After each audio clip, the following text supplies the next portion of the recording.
Oy,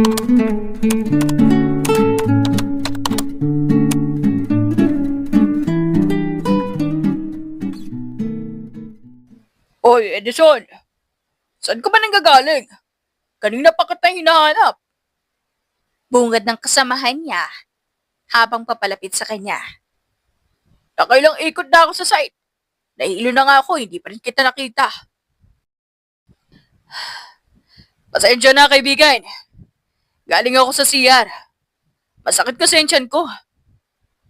Hingal na sagot ni Edison habang pinupunasan ng pawis sa noo. Bakit mo nga pala ako hinahanap? May kailangan ka ba? Wala akong kailangan sa'yo. Pero si boss, meron. Pinapapunta ka niya sa opisina niya. Na naman? Parang kahapon na nung huli niya akong pinatawag Pupunta ka na lang doon. Bilisan mo na kasi mainit ang ulo nun kanina pa. Nagkamot ng ulo si Edison. Sinabi ba niya ang dahilan kung bakit niya ako pinapatawag? Umiling ang katrabaho ni Edison bago sumagot. Confidential daw, sabi ni boss. Kaya pumunta ka na lang agad. Kanina ka pa hinihintay. Sige na nga, papunta na ako. Bahala ka na muna rito. Hindi na sumagot pa ang kausap ni Edison, kaya umalis na siya at tumuloy sa opisina ng kanyang amo. Pagdating sa pintuan, kumatok siya ng magalang. Tao po. Boss. Maya-maya bumukas ang pinto. Bumungad ang amo niya. Nakakunot ang noo at tila hindi maganda ang timpla. Pasok na. Utos nito. Pagpasok ni Edison, agad niyang binati ang amo. Magandang araw po, boss. Pinapatawag niyo raw po ako? Oo. Kanina pa ka. Masungit na sagot ng amo habang may tinitingnan na blueprint. Pasensya na po, galing po ako sa banyo. Kagabi pa po kasi nagloloko ang tiyan ko. Nakakain po yata ako ng panis. Edison, hindi ko na paliligoy-ligoyin pa kaya tatapatin na kita. Pansamantalang nilikom ng amo niya ang hawak nito bago tumingin ng diretso sa kanya. Hindi na ako nasisiyahan sa performance mo dito. Hindi mo ginagawa na maayos ang trabaho mo. Hindi tulad ng ibang kasama mo. Pinabayaran ka namin at tama pero ang kapalit, palpak. Hindi po totoo yan, boss. Hindi lang ako nakakapansin. Ako alam mo siguro hindi ba kakarating sa akin ng mga kalokohan ginagawa niyo, no? Alam ko na nangyari dito. Kahit hindi ako lumabas ng opisina, alam ko ang nangyayari. Ginagawa ko naman po na maayos ang trabaho ko. Hindi lang po talaga maayos ang kilos ko nitong nakaraan dahil may pinagdadaanan lang po kasi sa bahay. Wala akong pakialam sa personal mong problema. Nandito ka para magtrabaho. Kung alam mong stress ka, sana mas nagdoble ka ng effort. Nagkamot sa ulo ang boss ni Edison. Yung kilos nyo ang pinapayaran ng kumpanya at hindi yung mga problema nyo. Away naman po ako doon, boss. Yun naman pala. Hindi sumagot si Edison. Pinakikiramdaman niya ang gustong sabihin ng boss niya. Ayaw namin sa empleyado na hindi seryoso at wala sa focus magtrabaho. Ayoko ng taong dinadala ang problema dito dahil kapag pumalpak ka, hindi lang quality ng gawa dito ang maaapektuhan kundi pati na rin ang imahe ng construction company na pinagtatrabahuan natin. Kaya simula ngayon, tapos na ang kontrata mo. Ayusin na lang namin ang titira mong sahod para sabay mo nang makuha pag alis mo. Parang awa nyo na po. Tumayo si Edison. Agad na hinawakan ng kamay ng amo bilang pagsamo. Boss, pakiusap po. Huwag niyo po akong tanggalin. Ang hirap po humanap ng trabaho ngayon. Isa pa po, sa akin lang po umaasa ang pamilya ko. Alam mo naman pala na mahirap. Pero hindi mo ba lang inayos sa trabaho mo? Sayang ang tsansa mo. Malaki pa naman ang potential mo. Napapailing na patotsyada ng amo ni Edison sa kanya. Boss, pakiusap po. Hindi mo ako madadaan sa pakiusap kaya umalis ka na. Sana, sa susunod mong papasukan, magtrabaho ka ng maayos kahit hindi mo gusto ang ginagawa mo. Oportunidad pa rin yon. Uling tsansa po, boss. Parang awan nyo na po. May luha sa mga mata ni Edison habang nakaluhod siya at nagsusumamo sa kanyang amo. Pero sadyang matigas ang puso nito. Buo na ang loob na tanggalin siya. Lumabas ka na. Nakapagdesisyon na ako kaya hindi na magpapago ang isip ko. Tinabig ng boss niya ang kamay ni Edison dahilan para mapasalampak siya sa sahig. Labas na! Balik na sa trabaho. Bago tuluyang tumayo, pinunasan ni Edison ang mukha niyang basang-basa ng luha gamit ang bimpong pamunas niya sana ng pawis. Buong lakas siyang tumayo at lumabas sa opisina, bitbit ang mabigat na pakiramdam. Pagbalik niya sa kanyang pwesto, sinalubong siya ng iilan niyang mga kasamahan. Uy, Edison! Ano nangyari? Bakit parang natalo sa sabong ang itsura mo, ha? Ganyan ang itsura ko kapag natalo ko sa scatter, eh. Dahil sa tinura ng isa sa kanyang katrabaho, nagtawanan ng iba. Ikaw talaga, pre. Nagawa mo pa magpatawa sa ganitong sitwasyon. Kita mong problemado na nga yung tao.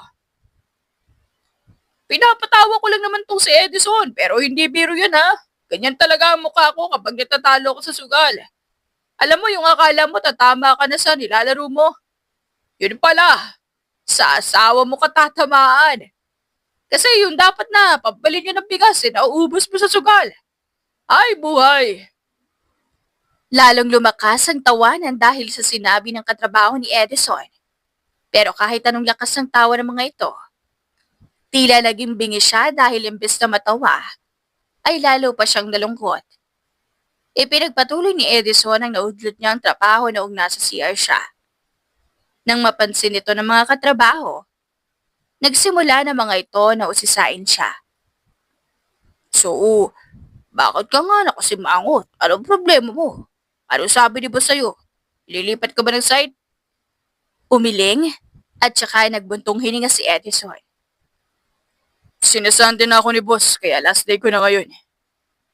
Dahil sa tinura ni Edison, nagulat ang lahat. Paano yan?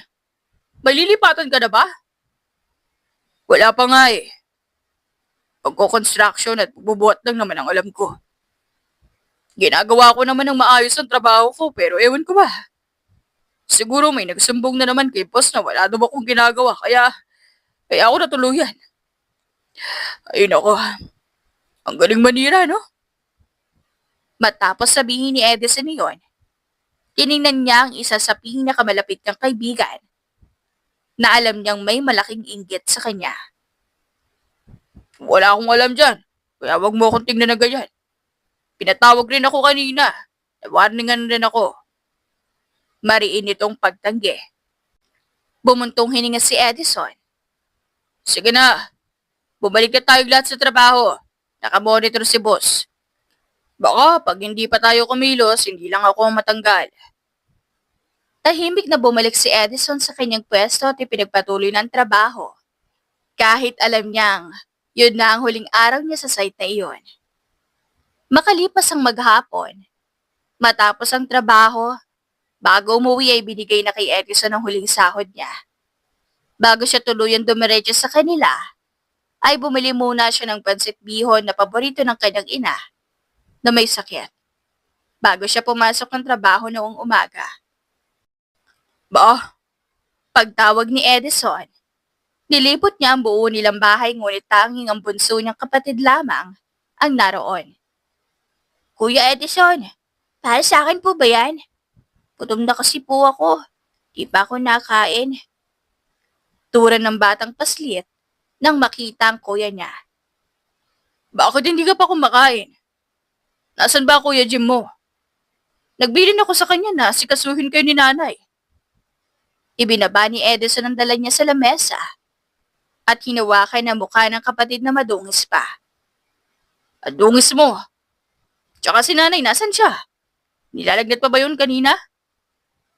Nagalis po si nanay. Kita ko siya may dala na labahan galing sa kapitbahay. Si Kuya Jim naman po, di ko po alam kung nasaan. Malalim na bumuntong hininga si Edison.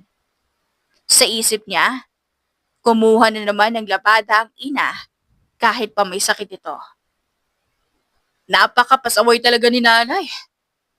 Ani Edison sa kanyang sarili. Ibinaba na muna ni Edison ang bitbit niyang backpack na naglalaman ng mga gamit niya na pang-construction. Nilagay niya ito sa gilid at saka naghugas ng kamay bago sa duka ng pagkain ng kapatid. Nang kumakain na si B-Boy, bunsong kapatid ni Edison, dumating ang kanilang ina bitbit ang malaking basket na may laman ng mga damit. Nay, bakit tumanggap ka na naman ng labahan? Nilalagnat ka pa po, hindi ba? Iniwan na muna ni Edison ang bunsong kapatid na kumakain sa hapag at sinalubong ng ina. Kinuha rin niya ang bitbit nito. Dumating ka na pala, anak. Kanina ka pa? Tanong ng ina ni Edison sa kanya. Katarating lang po. May dala pala akong pansit doon. Kumain na muna kayo habang nagpapahinga. Inakay ni Edison ang ina patungo sa lamesa.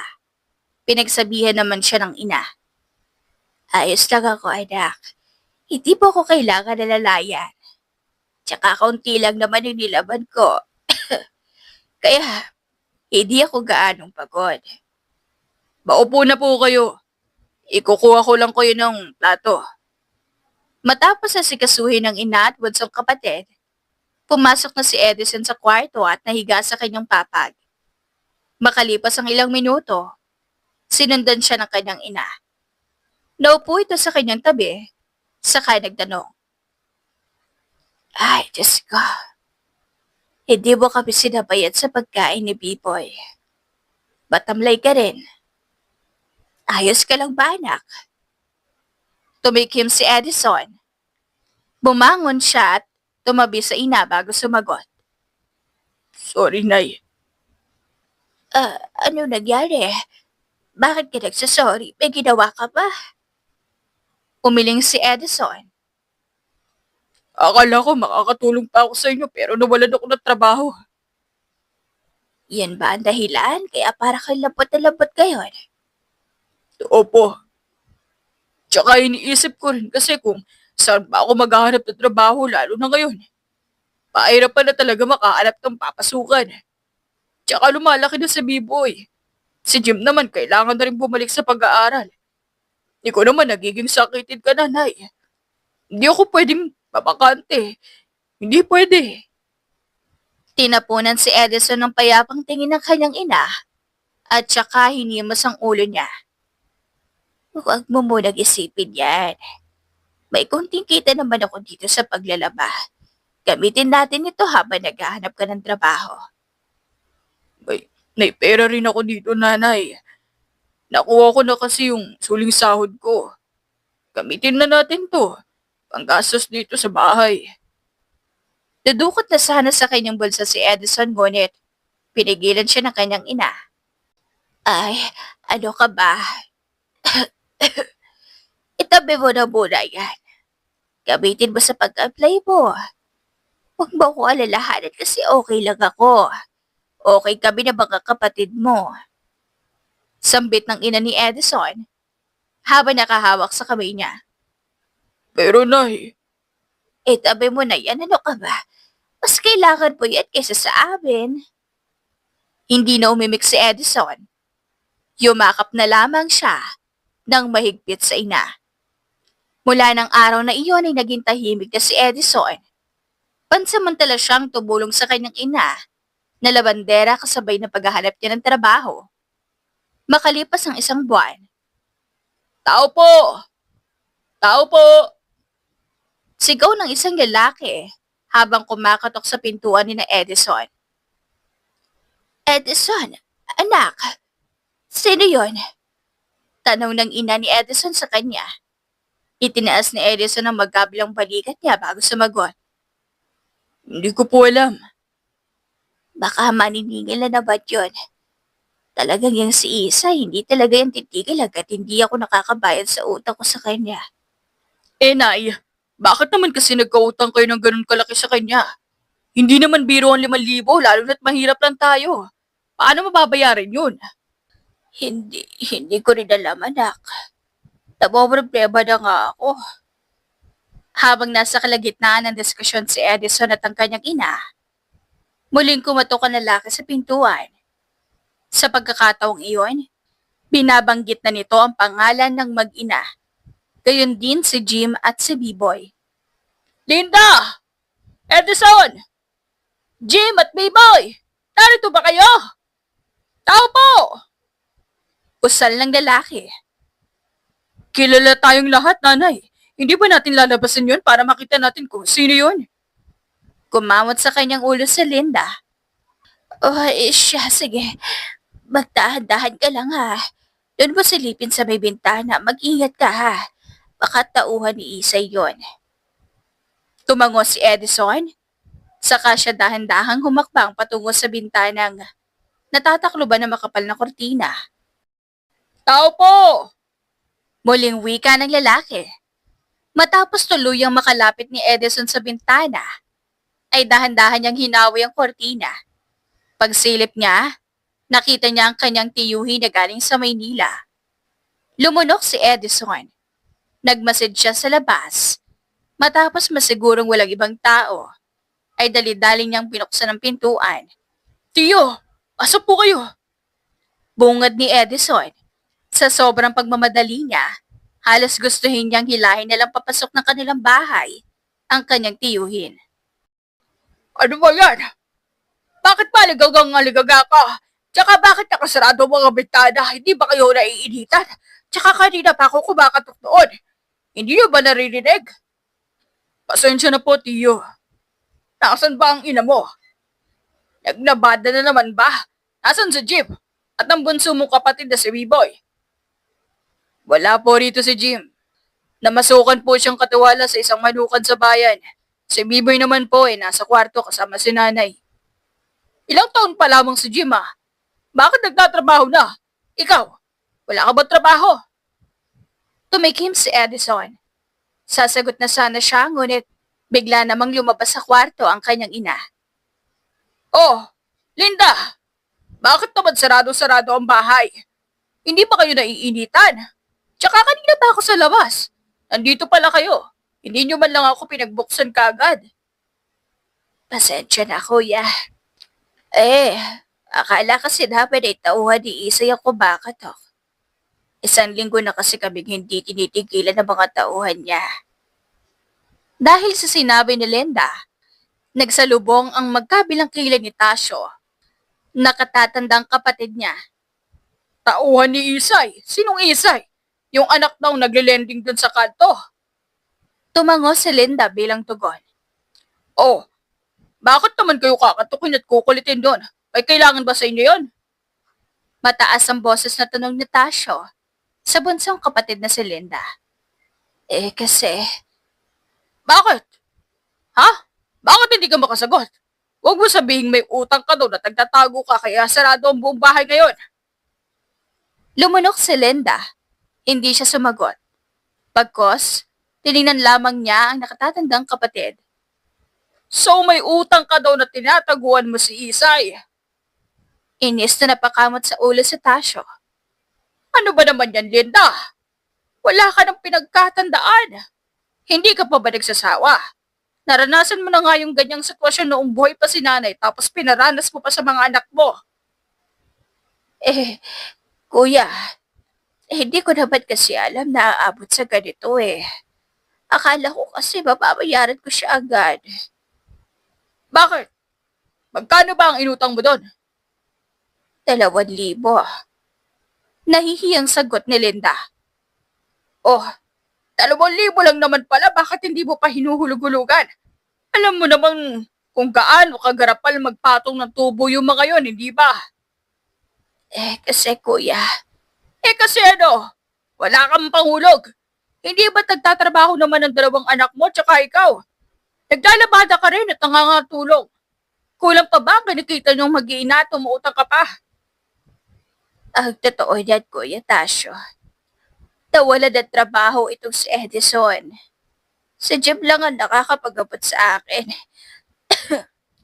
Tsaka humina din ang mga sideline ko kaya napilitan akong umuta sa kalahating kaba ng bigas at pambili ng ulam. Nagkasakit pa ako nito. Akala ko kasi makakahanap ka agad ng trabaho ito si Edison pero nagkamali ako. Nagulat si Edison sa tinura ng ina. Taliwas kasi ito sa alam niya. Anong sabi mo, Nay? Akala ko ba, hiniram niyo ang pera para sa pampanimulang puhunan pero niloko kayo. Nagsisinungaling kayo sa akin? Sorry anak, ayoko naman kasing dagdagan ng stress mo. Problemado ka na nga sa paghahanap ko ng trabaho. Pero, kahit na, Nay, karapatan ko namang malaman ng totoo. Nakita mo na ang ginawa mo, Linda. Kahit kailan talaga hindi mo ginagamit ang isip mo. Lumunok si Linda. Nasaktan siya sa sinabi ni Tasyo sa kanya. Pero pinagkibit balikat niya ito.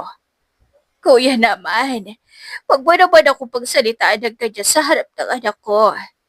Alam mo, hindi mo naman sana ito matatamasa kung hindi ka lumikha ng pagkakaguluhan. Minsan na nga lang akong umuwi tapos ganito pa. Sorry kuya, babayaran ko naman yun. Kailan pa? Nakataas ang isang kilay na tanong ni Tasyo. Ilang labada ang tatanggapin mo bago mo yun mapabayaran? Hindi sumagot si Linda.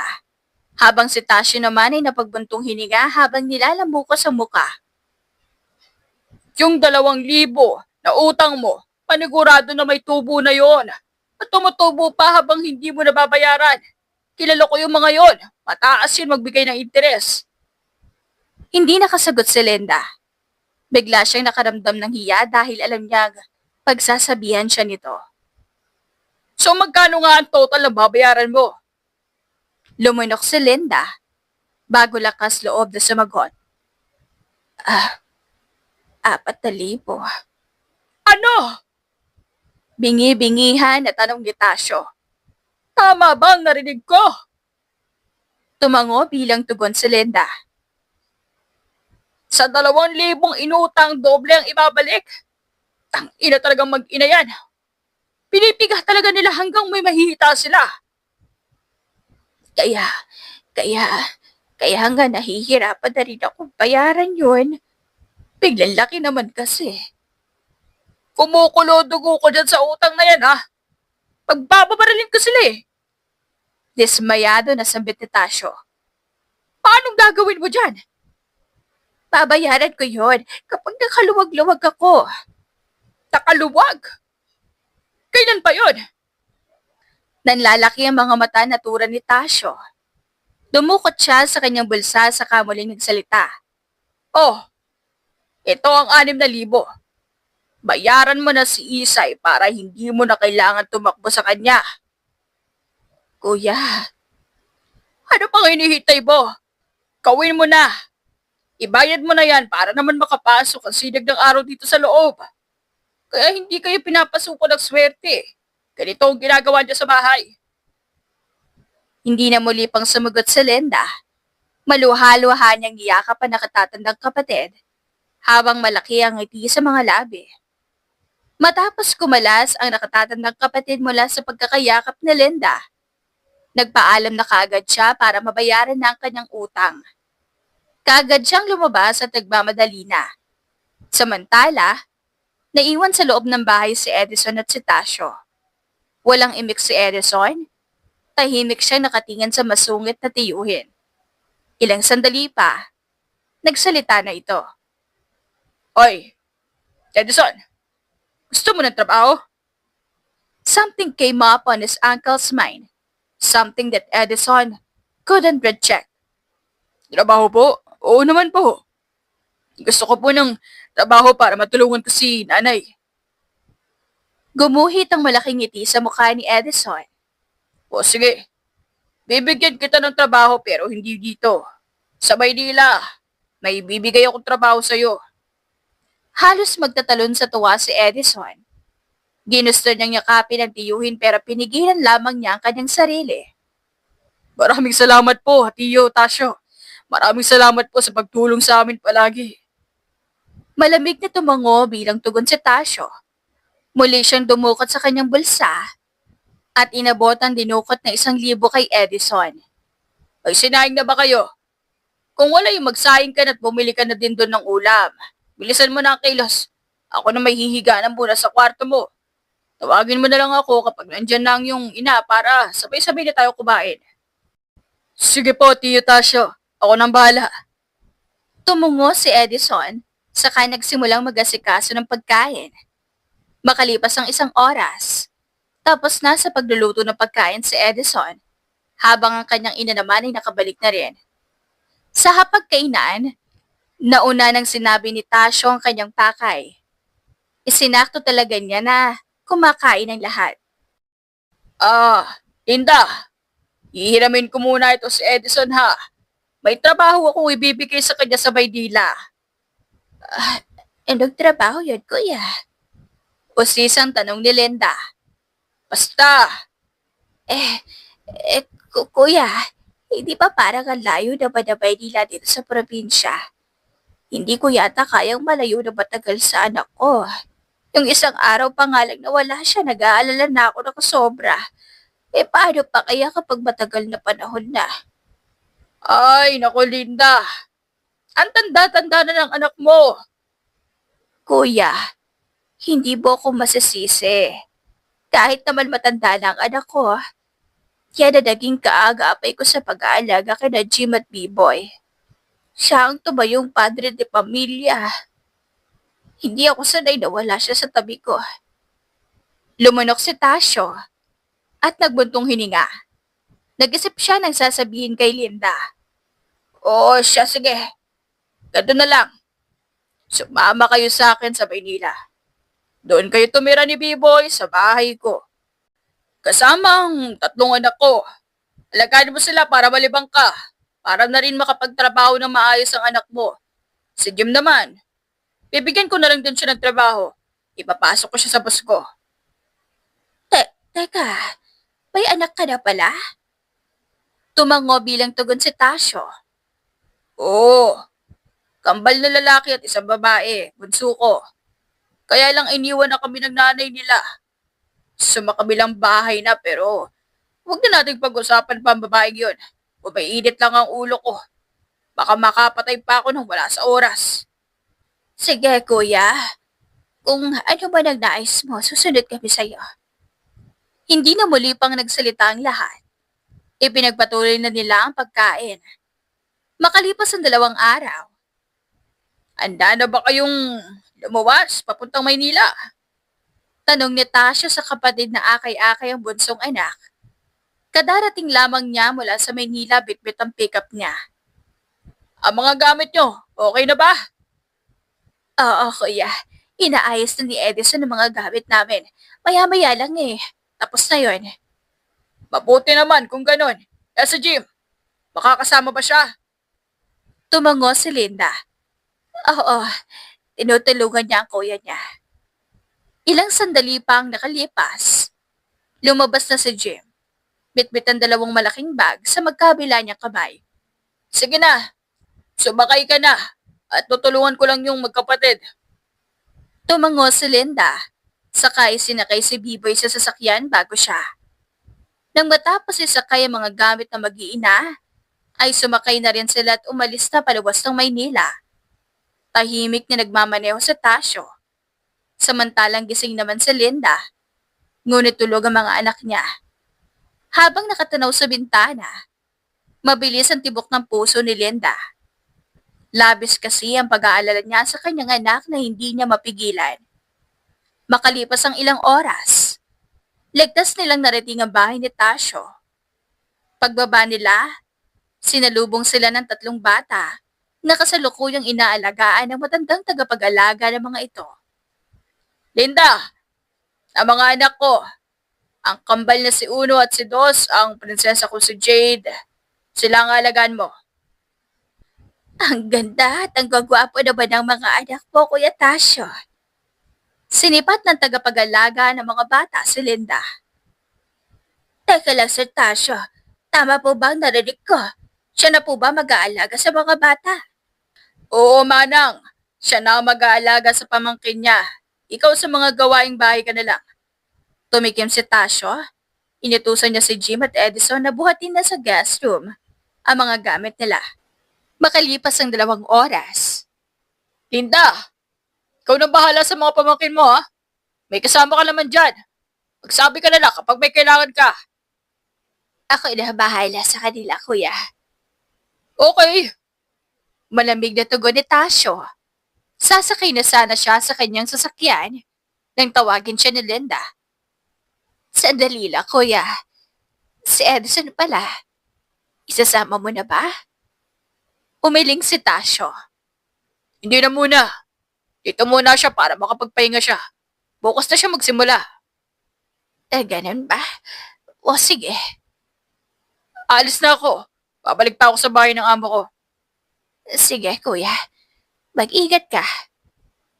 Matapos magpaalam ay nilisan ni Tasyo ang kanyang bahay at tumiretso na sa mansyon ng mga Manzano. Ang mansyon na kanyang pinagsisilbihan at pinagtatrabahuhan. Kinabukasan, maagang dumating si Tasyo sa bahay niya para sanduin si Edison. Handa ka na ba?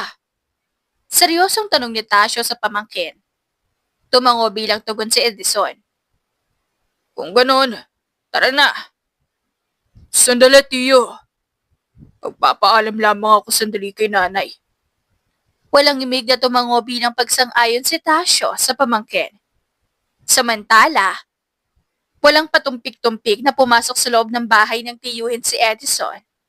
Agad siyang nagpaalam sa ina't dalawa niyang kapatid bago sumakay sa sasakyan ng tiyuhin. Habang nagmamaneho, napansin ni Tasyo na malayo ang tingin na pamangkin, kaya tinawag niya ito at kinausap habang ang tingin ay nakadiretso sa daan. Edison, buksan mo yung nasa harap mo at kunin mo yung nandyan sa loob. Agad na sumunod si Edison sa utos ng kanyang tiyuhin.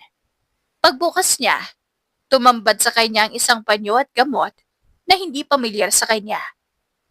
Ano po ito, Tiyo? Tanong ni Edison habang sinisipat ang nasabing gamot. Tsaka, para saan po ba ito? Yung gamot na yan, mapatulog yan. Ilalagay mo yan sa panyo kapag inutos ko na sa'yo. Ang pagtataka ni Edison ay lalong nadagdagan dahil sa naging sagot ng tiyuhin. Saglit lang po. Hindi kita maintindihan, Tiyo. Saan mo ba ito gagamitin? Ngumisi si Tasyo bago sumagot. Hindi naman ako ang magagamit niyan, Edison. Kung hindi ikaw. Ako po? Nanatili ang gusot sa noon ni Edison ng mga sandaling iyon. Anong gagawin ko dito, Tiyo? Dahil sa paulit-ulit na tanong ng pamangkin, nairita na si Tasyo. Iritable na kinamot niya ang kanyang ulo bago pagsabihin ng pamangkin. Ina naman. Hindi ka ba nanonood ng mga palabas? Imposibleng hindi mo yan alam. Sigaw ni Tasyo habang nakatutok pa rin ang tingin sa daan. Tiyo, hindi ko talaga alam kung para saan to. Alam niyo naman po na taga-probinsya ako, hindi ko alam yung mga ganito. Giit ni Edison sa tiyuhin. Lumunok si Tasyo. Bumuntong hininga pa siya bago sumagot. Pwis na buhay naman to. Ganito na lang para mas maintindihan mo. May kukunin tayong tao. Isang babae. Itatakip mo yan sa ilong at bibig niya tapos kukunin mo siya kapag nawala na siya ng malay. Tiyo? Sandaling binalot ng katahimikan ng loob ng kotse. Ilang minuto rin na lumipas bago muling umingay ang loob nun. Oh, ayan. Ani Tasyo sabay abot ng pera kay Edison. Paunang bayad yan. Bibigyan pa kita kapag nakakuha na ako. Binilang ni Edison ang perang inabot sa kanya ng tiyuhin. At nanlaki ang mga mata niya matapos niyang mabilang ang kabuwang halaga ng hawak niya. 2,000? Oh, Edison!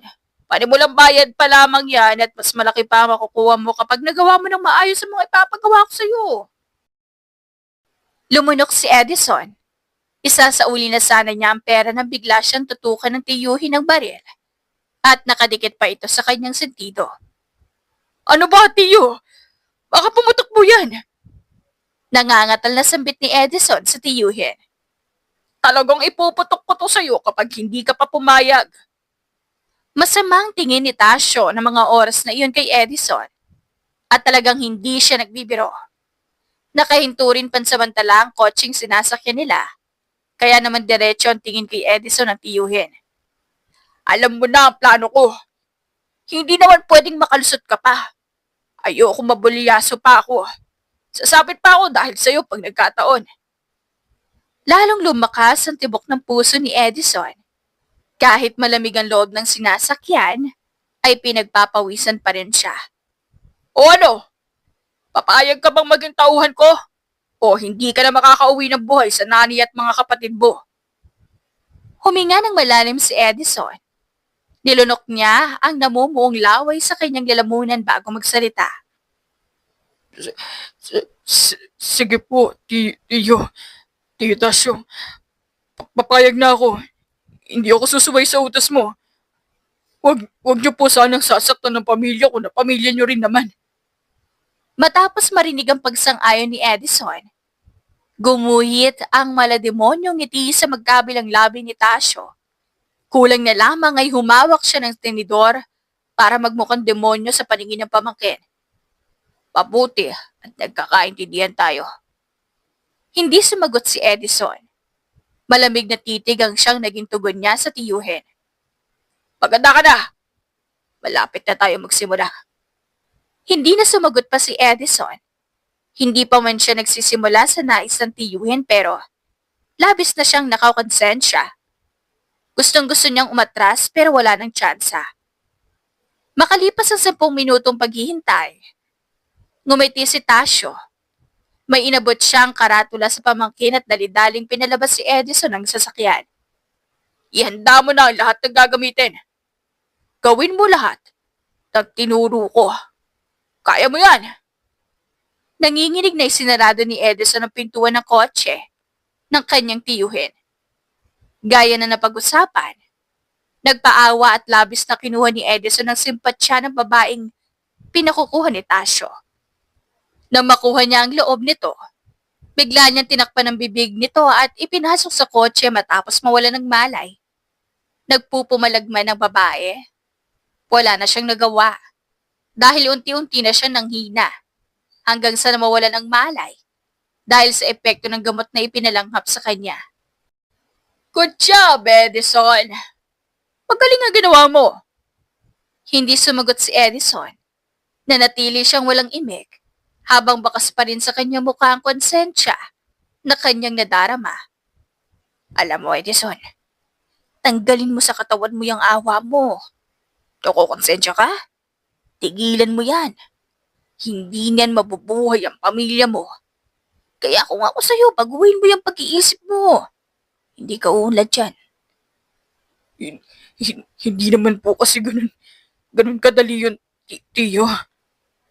Utal na sambit ni Edison. Nangangatwiran ka pa!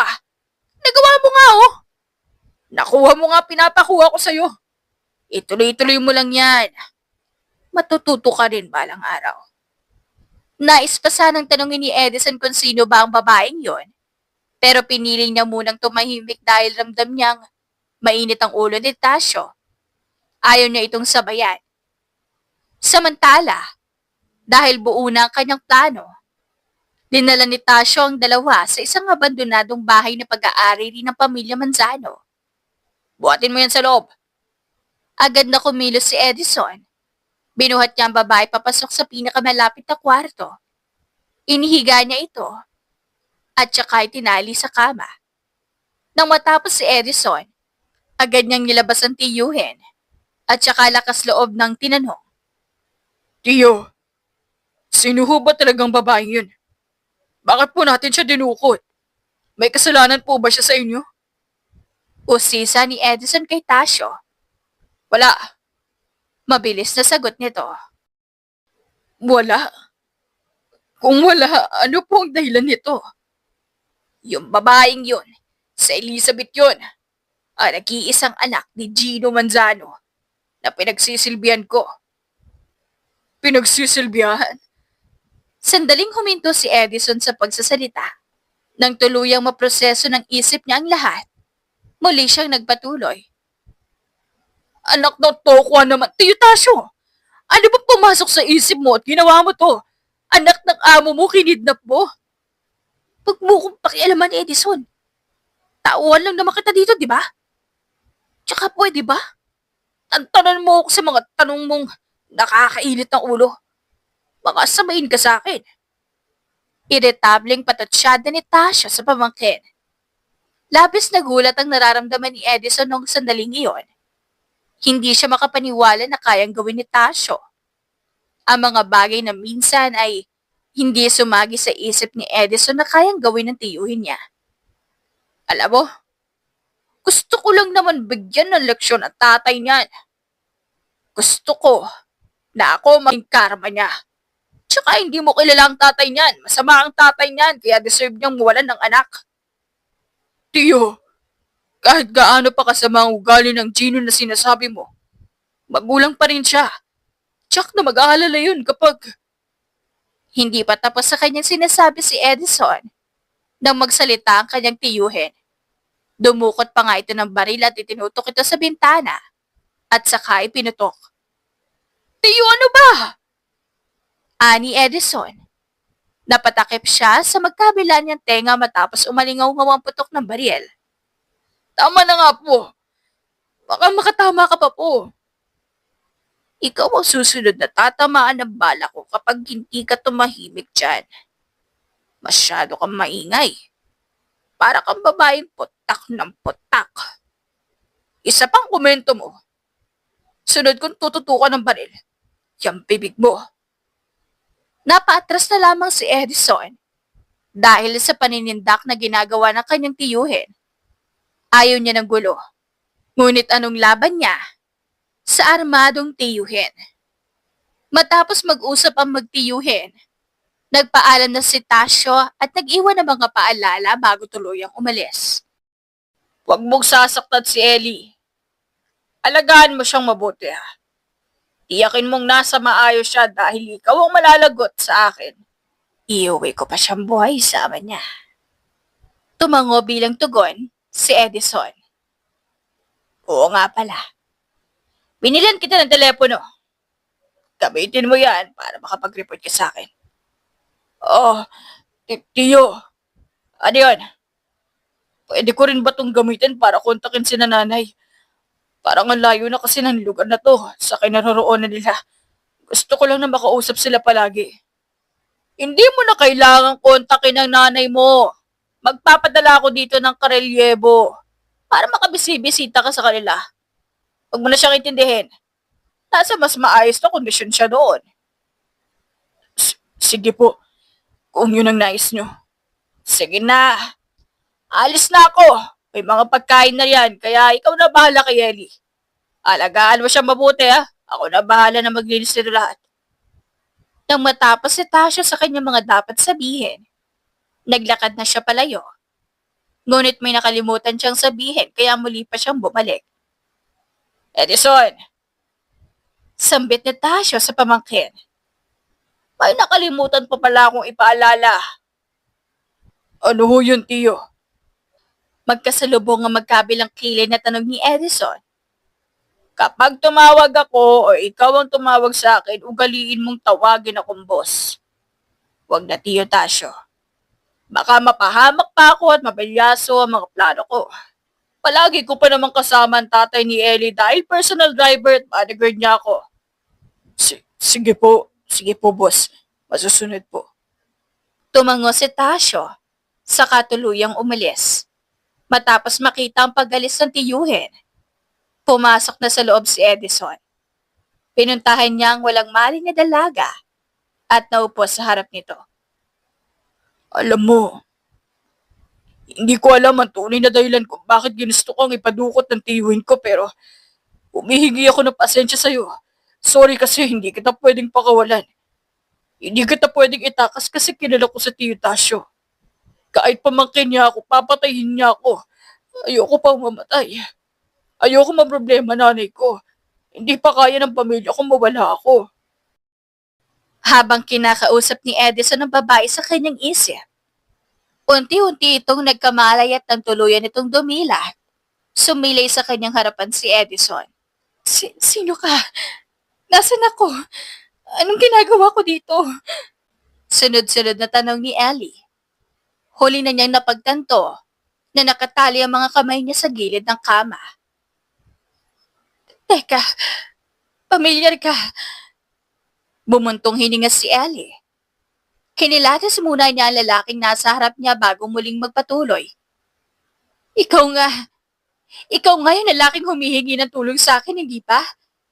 Ikaw yung lalaking nasa labas ng restaurant. Noong sandaling iyon, hindi nagsalita si Edison. Hinayaan lamang niya si Ellie. Nasaan ba ako? Ani Ellie, habang nagpapalinga-linga. Tsaka, ano ba kailangan mo sa akin at tinala mo pa ako dito? Gusto mo ba ng pera? Sana hinold up mo na lang ako. Magbibigay naman ako. Hindi ako may kailangan sa'yo, miss. Napagutusan lang ako. Napagutusan? Nino? Sinong hayop ang nag-utos sa'yo? Hindi ka agad sumagot si Edison. Kumamot muna siya sa kanyang ulo. Bakit hindi ka makasagot? Ha? Sinong nag-utos sa'yo? Ang daddy ko ba? Sabihin mo ang totoo, siya ba nag-utos sa'yo, ha? Tumahimik ka na nga. Masyado ka maraming tanong. Kung ako sa'yo, i-reserve mo na lang yung lakas mo dahil magtatagal ka pa dito. Hindi naman ako magtatagal dito. Alam mo, pag ako nakalas dito, sisiguraduhin ko sa kulungan ng bagsak mo. Sisiguraduhin ko maghihimas ka ng rehas. Habang sinasabi ni Ellie iyon, ay nagpupumiglas siya at pinipilit na makawala mula sa mahigpit na pagkakatali. Ngumisi si Edison. Kahit takot na nangingibabaw sa kanya noong sandaling iyon, pinilit niya magtapang-tapangan upang hindi mahalata ni Ellie ang tunay niyang nararamdaman. Kahit ano pang gawin mo, hindi ka makakalis dito. Kahit pa sumigaw ka ng sumigaw, wala ring nakakarinig sa'yo. Kaya kung ako sa'yo, magpapakabait na lang ako. Hindi ko nasasayangan ang lakas ko dahil wala rin naman mangyayari. Tumayo si Edison. Mas lalo niyang nilapit ang kanyang mukha kay Ellie. Huminga ng malalim si Ellie. Napapailing siyang nagsalita. Sayang ka. Ang gwapo mo. At mukha ka namang mabait.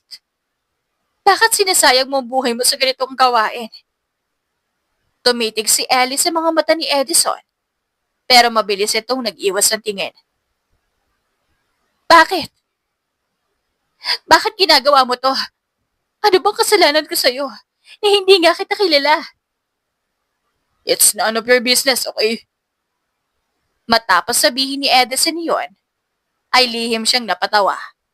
Nagamit niya rin sa wakas ang linyang matagal na niyang nais sabihin. Kung isa tong kidnap case, magkano ba ang binabahid ng protector mo sa'yo? 1,000? 3? 4? 5? O baka naman 10,000 o higit pa. Sabihin mo, dadobluhin ko. Pakawalan mo lang ako dito. Dahil sa presyong binitawan ni Ellie, napangisi si Edison. Talagang desperada ka makawala, no? So magkano nga? Sorry, pero hindi nabibili ang loyalty ko. Kaya kung ako sa'yo, huwag mo nang tangkain. Okay, kung talagang ayaw mo, edi wag. Inis na inikot ni Ellie ang kanyang mga mata kay Edison. Sa inis na nararamdaman niya, gustong-gusto niyang sapakin ito. Nang tumahimik si Ellie, tumayo na si Edison. Tiningnan muna niya muli ang tali ni Ellie at nang makumpirmang mahigpit pa rin ito, ay lumabas na siya ng silid at isinarado ngunit may awang pa rin ang pinto. Patawarin sana ako ng Diyos sa mga pinaggagawa ko. Mali ito pero wala naman akong choice. Huminga ng pagkalalim si Edison. Kumuha siya ng upuan at saka pumesto sa labas ng pinto upang doon magbantay. Hindi naging madali ang unang araw ng pagsasama ng dalawa dahil pilit pa rin na nagmamatapang at nagmamatigas si Ellie. Lahat ng paraan na iniisip na niya matakasan lamang si Edison. Pinaganda na kita ng makakain. Kain na. Inilapag ni Edison ang tray na dala niya sa kama. Tiningnan nito ni Ellie at saka tumawa. Anong nakakatawa? Nagtatakang tanong ni Edison habang itinataas ang kilay kay Ellie. Nag-iisip ka ba? Nakagapos ako, oh. Paano ako kakain yan? Ingungudgod ko ang sarili ko? Sarkastikong tanong ni Ellie. Sandaling nag-isip si Edison. Naisip niyang may katwiran nga ang bihag niya kaya dali-dali niyang kinalagan tali nito. Nang biglang, "Stupid!" Ani Ellie. Mabilis siyang tumayo at tinulak si Edison sa kama. Tsaka tumakbo patungo sa pinto. Ang plano niyang takasan si Edison ay bigo. Matapos niyang mapagtanto na nakapadlak ang pinto. What the fuck? Akala mo ba, maiisan mo ko? Nakangising saad ni Edison habang dahan-dahang humahakbang palapit kay Ellie.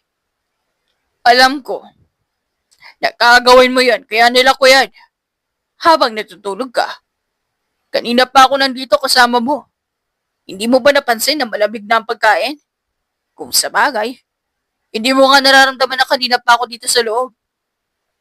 Tuso ka! Sigaw ni Ellie. Binalak ng saktan si Edison ngunit nahawakan nito ang braso niya.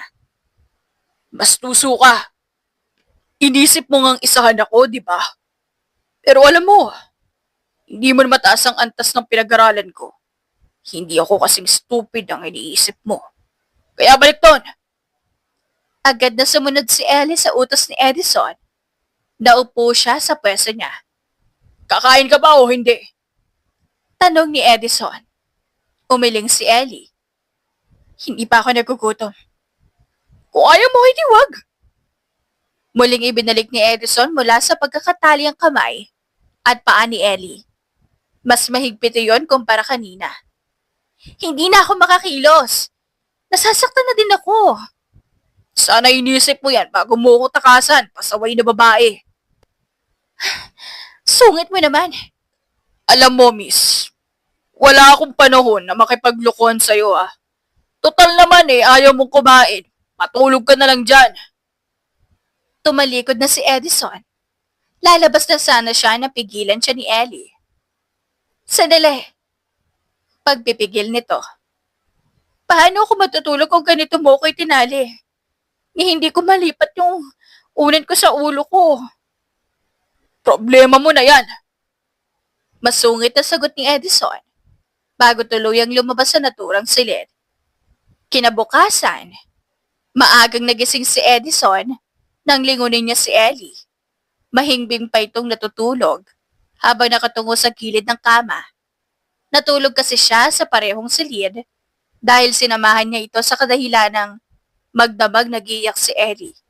Dahil sa hindi malaman na dahilan, tumikhim si Edison. Naligpit niya ang kanyang pinaghigaan at saka lumabas matapos magring ang kanyang cellphone. Hello, boss. Pagbati ni Edison. I'm on my way. Kumusta ang binabantayan mo? Binantayan mo ba siya ng maayos, gaya ng inuutos ko? Siyempre naman po. Ano na po bang balita? Pakakawalan ko na ba siya? Hindi pa kaya. Pwede bang huwag kang atat? Isang araw mo pa lang siyang tinatrabaho. Gusto mo na siyang pakawalan agad. Pasensya naman, Kaagad na huminto sa pagsasalita si Edison. Kaagad niyang tinakpan ang kanyang bibig dahil muntik-muntikan pa niyang mabanggit ang tawag sa tiyuhin. Malapit na ako. Hintayin mo na ako sa labas. Sige po. Paglabas ni Edison, natanaw na niya ang sasakyan ng tiyuhin, kaya sinalubog na niya ito. Tiyo. Mahinang sabit ni Edison. Nilapitan niya ang kotse ng tiyuhin. Ganun ba talaga kahina ang kukote mo kaya hindi mo maintindihan ang sinabi ko? Ilang beses ko man dapat sabihin sa'yo na huwag mo ako tatawagin, tiyo? Iniinis mo ba talaga ako? Gusto mo bang iputok ko to sa'yo? Nanggagalaiti na sambit ni Tasyo. Pagbaba niya ng sasakyan. Pasensya na po. Hindi na mauulit. Talagang hindi na mauulit. Dahil kapag nalaman ni Ellie na ako nagpakidnap sa kanya dahil dyan sa kadaldalan mo, puputulin ko yung dila mo at papatayin kita. Tsaka kita itatapon sa ilog Pasig. Boss, kamusta po ba yung lakad nyo? Kumikilos na ang tatay ni Ellie para hanapin siya. Lahat ng mga tauhan ni Sergino, alerto na. Pinapahanap na niya ang anak niya. Ano pong balak nyo? Wala pa sa ngayon, kaya dito na muna si Ellie. Babaliwin ko muna ang matanda sa kakahanap sa anak niya. At pagkatapos, hihingi na ako ng ransom money. Hindi lang yon. Alam kong papatungan ni Mr. Manzano ang ulo ng anak niya. At magbibigay siya ng pabuya sa sino mo magbabalik kay Ellie. Kaya ikaw, Edison. Ikaw ang magbabalik kay Ellie. Kapag nakakuha na ako sa ama niya, hatiin natin ang pera makukuha mo. Pero, boss, paano kapag nahuli ako? Ayoko makulong. Paano na ang nanay ko? Ayoko mag-alala siya. Ano ba? Sinabi ko na nga na hindi ka makukulong, di ba? Pinagplanuhan ko na to. Planado na ang lahat. Mamaya, may 3 pa akong tauhan na darating. Mais ka kung ayaw mong patigaw. Sabayin sa akin. Hindi na sumagot pa si Edison. Malalim na buntong hininga na lamang ang naging tugon niya sa tiyuhin. Babalik na ako kay Sergino. Sumaglit lang ako para magdala ng pagkain nyo. At itong mga gamit. Magpapadala ako ng babae dito para makapagpisa si Ellie at para na rin merong personal na mag-alaga sa kanya. Mahirap na kung ikaw pa ang mag-aalaga. Sinimulan ng ibaba ni Tasyo ang mga kargamentong dala niya. Nang maibaba ang lahat, pumasok na siya sa sasakyan. Teka nga pala, Edison. Bago ko malimutan. Huwag mo palang iiwanan mag-isa sa gabi si Ellie lalo na kapag madilim. May trauma kasi yan. Nauuwi sa bangungot kapag mag-isa siya. Kaya samahan mo na lang. Huwag mo rin hayaan na madilim ang silid niya. Lagi mong buksan ang ilaw. Tumango si Edison dahil sa sinabi ng tiyuhin. Mas naintindihan niya ang dahilan kung bakit magdamag nag-iiyak si Ellie at hindi pa makausap. Nang makaalis si Tasyo, ay muling bumalik si Edison sa loob upang ipaghahanda ng pagkain si Ellie. Nang matapos siya, ay kaagad niya itong dinala sa kwarto ng dalaga. Pagpasok niya sa kwarto, inilapag niya sa kama ang pagkain. Paglapit niya, narinig niyang bumubulong ang dalaga. Anong binubulong mo? Magkasalubong ang magkabilang kilay na tanong ni Edison. Tulungan. Hindi na natuloy ni Ellie ang kanyang sinasabi dahil bigla na lamang siyang nawalan ng malay. Dahil sa pag-aalala, mabilis itong kinalaga ni Edison mula sa mahigpit na pagkakatali. Nang makalaga niya ito, akmang bubuhatin na sana niya ito nung bigla itong gumising at itinulak siya. Anak ng tinapa! Elizabeth Manzano! Sigaw ni Edison. Kaagad na tumayo mula sa pagkakabulagta sa sahig si Edison at hinabol si Ellie na kumaripas sa takbo palabas. Elizabeth! Sigaw ni Edison habang tumatakbo palabas at hinahabol si Ellie. Sa bilis tumakbo ni Ellie, kinabahan na si Edison na baka hindi na niya ito mahabol at matakasan na siya. Ngunit paglabas niya, bigla siyang napaatras nang nakitang buhat-buhat ito ng lalaking matangkad at malaki ang katawan. Wala na rin itong malay noong sandaling iyon. Teka, sino kayo? Magkasalubong ang magkabilang kilay na tanong ni Edison habang nakapasok ang isang kamay sa tagiliran at nakahawak sa kanyang baril. Anong ginawa niyo sa kanya? Huwag mo nang tangkayang bumunot ng baril, bata. Pabunot ka pa lang. Bubulagta ka na yan. Tsaka bakit hindi ka na lang magpasalamat? Tanong ka pa ng tanong. Pasalamat ka nga, dumating kami dahil kung hindi, natakasan ka na nito. At panigurado, sa kulungan ang bagsak mo. Habang sinisindak ng lalaking may buhat kay Ellie si Edison, Tumatawa naman ang dalawa pang kasama nitong lalaki na animoy. Minamaliit siya. Tapi nga, nakaarang ka sa daan. Ang laki mong tanga dyan. Matapos nitong sabihin niyon, tinapig niya si Edison para mapaatras ito. Sa labas, si Edison ay pilit na humihinga ng malalim. Inis na nangyayari. Ilang oras ang lumipas. Tumawag si Tasyo. Oh, hello Edison. Kamusta naman dyan? Kumain na ba si Ellie? Dumating na ba ang 3 pinadala ko? Opo. Opo, boss. Nandito na sila. Mabuti.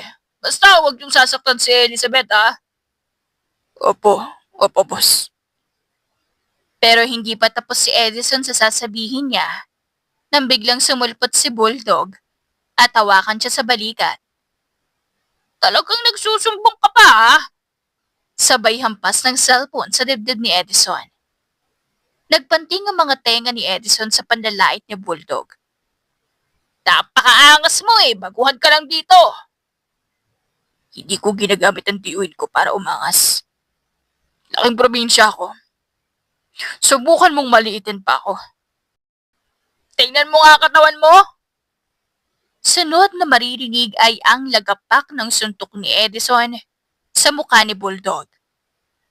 Huwag mo akong maliitin. Kaya kitang tapatan. Pasalamat ka't pamangkin ka ng boss natin. Kung hindi, papatayin kita. Singhal ni Bulldog habang dumudugo ang labi. Muling pinagigbitan ni Bulldog ang tali kay Ellie. Parang igagapos ng lubid ang buong katawan. Kinagabihan, habang nakahiga si Edison, tinawag siya ni Ellie. Edison, Oh, bakit? salamat sa pagsama ngayong gabi. Bata pa lang ako. Takot na ako sa dilim. Lagi akong katabi ni Daddy. Normal lang yan. Lahat may takot. Biglang pumatak ang luha ni Ellie. Siguradong nag-aalala na si Daddy. Tulog ka na. Baka niloloko mo lang ako para pakawalan kita. Hindi ako umaarte. Ikaw, wala ka pang magulang? Tigilan mo yan. Wala kang karapatang idamay sila. Sigaw ni Edison sabay upo. Biglang kumatok si Bulldog. Sumigaw. Pagsitulog na kayo dyan! Tumalikod si Edison. Galit pa rin. Matulog ka na. Pag-ipon ka ng lakas para sa pagkikita nyo ng daddy mo. Huminga ng malalim si Ellie. Tumingala sa bintana. Sana may himala. Sa araw-araw na pagkakasama nila ni Edison, naging palagay ang loob nila sa isa't isa. Minsan pa'y nahuli sila ni Bulldog na nagtatawanan hanggang sa dumating ang araw ng ransom. Boss, Ani Edison. ito na yung plano. Kailangan bilisan. Nag-request si Gino na makausap si Ellie pero tumanggi si Bulldog. Tera! Kapalit ng anak, walang drama! Habang nagiinuman sina Bulldog, narinig ni Edison ang balak nila kay Ellie. Lasingin at pagsamantalahan. Hindi pwede to. Bulong niya. Nahanap niya ang pampatulog at hinalo ito sa beer. Alak pa oh! Alok niya. Dax! Aba, Edison, astig ka! Tuwang-tuwang, sabi ni Bulldog. Ngunit habang inaabot ang bote, may plano na sa utak si Edison. Nang makatulog ang tatlo, nilapitan ni Edison si Ellie at ginising ito. Ellie!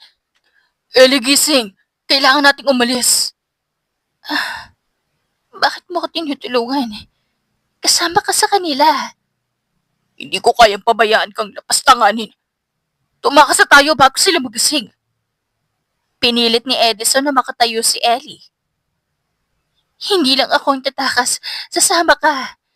Alam kong ikaw ang pagdududahan nila. Tara na. Sabay hila niya kay Edison.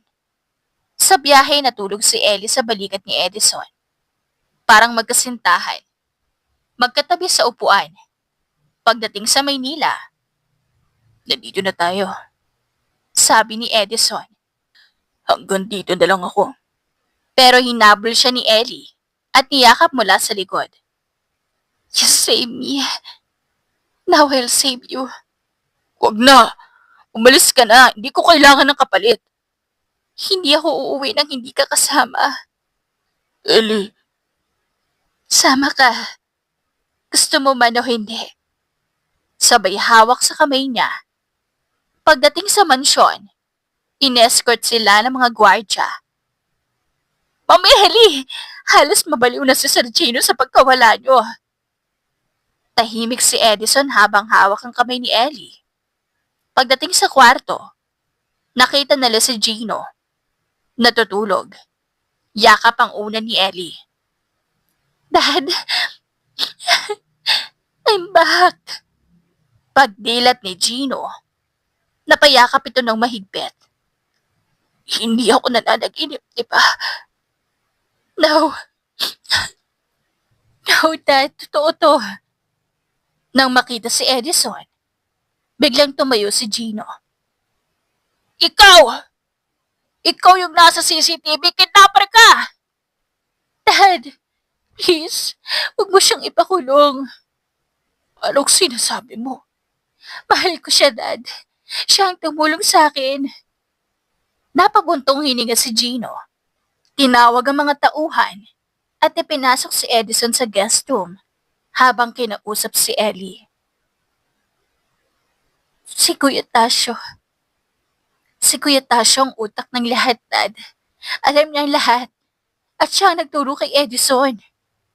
Kinabukasan, dumating si Tasyo. Sir Gino, ano ibig sabihin nito? Pak!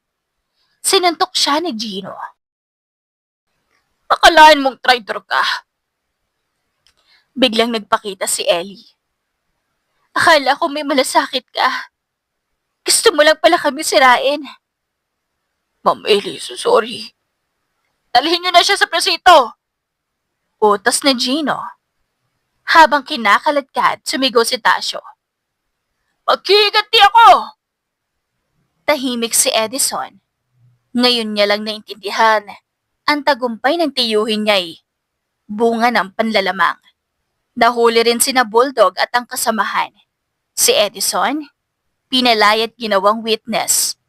Ang mga anak ni Tasyo ay pinatira na sa mansyon kasama ng pamilya ni Edison.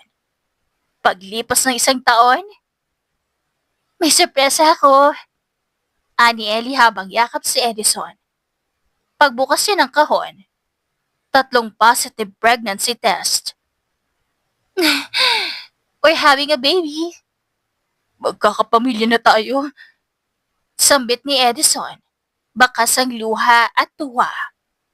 At sa gitna ng mga pinagdaan ng dilim, heto sila. Buo, masaya at may bagong simula. Lalong naging matatag ang pagsasama ni Edison at Ellie. Matapos magbunga ng supling ang pagmamahala nila, ang dating tahimik na bahay ng mga Manzano ay mas nagkaroon ng buhay matapos lumabas sa mga anak ng dalawa. Oo, kambal ang anak ni na Edison at Ellie at pinangalanan nila itong Edita at Eliana na siya ring nanggaling sa kanilang pangalan. Tunay nga, napatunayan ng dalawa na hindi nasusukat sa tagal ng pagkakakilala ang kahihinatnan ng isang relasyon. Dahil pinatunayan ni Edison at Ellie na kahit saglit pa lang kayo nagkakilala, ngunit kayo naman ang tinadhana para sa isa't isa. Kayo't kayo pa rin ang magkakatuluyan sa bandang huli. Pinakasalan din ni Edison si Ellie makalipas ang 3 taon. Hinintay na talaga na sumaksas siya sa buhay dahil nais niyang ibigay ang buhay na nararapat kay Ellie. Wakas! If you like the story, please like and subscribe for more wonderful stories. Paalam!